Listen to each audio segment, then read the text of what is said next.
Hello, everybody. This is Jack from the Ottawa Senators, Alec, and we have a little bit of not so breaking news since it happened a few hours ago. But right before the New York Islanders game, we have some significant news from the Ottawa Senators, and I was at a loss for words when I saw this, but we have a little bit more of an update now. So I'm making the video now at 6:30 in the evening rather than doing it when I first saw it at noon, where there wasn't much information.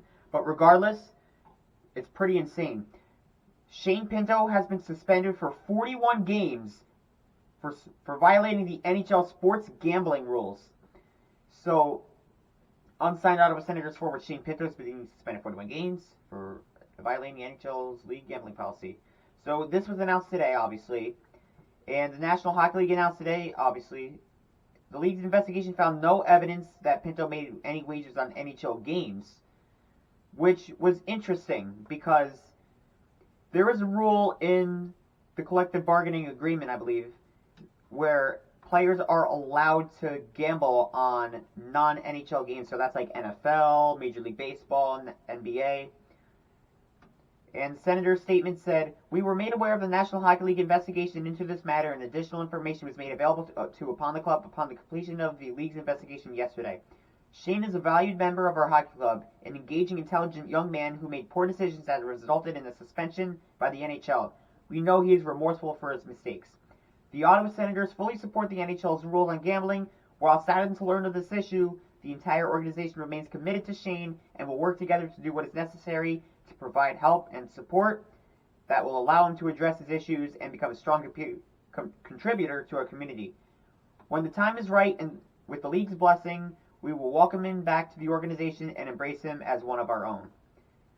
And obviously, Pinto made his own statement and said, "I want to apologize to the National Hockey League, the Ottawa Senators, my teammates, the fans, the city of Ottawa, and most importantly, my family. I take full responsibility for my actions and look forward to getting back on the ice with my team." So this investigation, believe it or not, into Pinto began over the summer, and it's believed the probe intensified over the past few weeks. And this made him the first player in league history to be suspended for sports gambling. So, and a few other updates into this as well. And one last thing before I go over the updates. Elliot Friedman on 32 Thoughts said it's believed he hasn't requested a move because he appreciates the organization's secrecy about the investigation into his gambling violations. So this is like a classy move, and obviously Michael Landauer, when he said, before hiring Steve Sayers, he wants to be best in class. This is a prime example of that, so good on the Senators organization. Unfortunately, though, this is not a good move for Shane Pinto. But what is reported is the investigation kind of concluded a little bit. And remember when Shane Pinto went to Ottawa originally for a couple days? That's when the Senators apparently knew something about the investigation, and that is why Shane Pinto went back home to do some training. So this is kind of starting to add up a little bit now. We didn't really know why. We thought it was just contract negotiations. Oh, by the way, this has no impact on the contract negotiations. But until the Senators were kind of aware of this investigation, they kind of made the decision to not sign Shane Pinto. And they were close on a trade to make out cap space and sign him to a deal, or 2-year deal at around like $2 million, maybe a little bit over it. So this is pretty significant. So the reason why Shane Pinto got suspended, obviously he personally did not bet on NHL games. That is not allowed, but this is also not allowed. He apparently hired somebody to make the bets for him.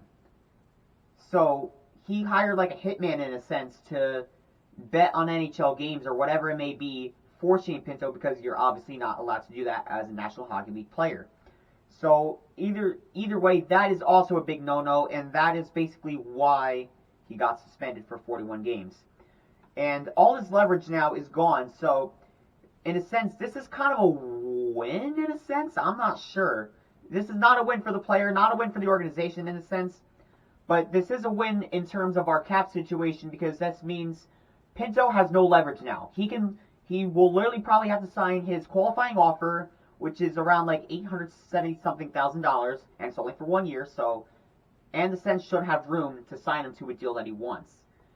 So, and his suspension started with Game 1 against Carolina, so that means he's missed 6 games so far, and he will be missing the next 36, I believe. The suspension does not start when he signs the contract. It started on opening night in Carolina. So, a lot of things to unravel here, a lot of information being spilled by Elliot Friedman and a lot of other people, but I found this pretty significant because I don't think anybody in the back of their head thought this would be the reason why Shane Pinto was not being signed. But now we know, and we'll see where things go with it.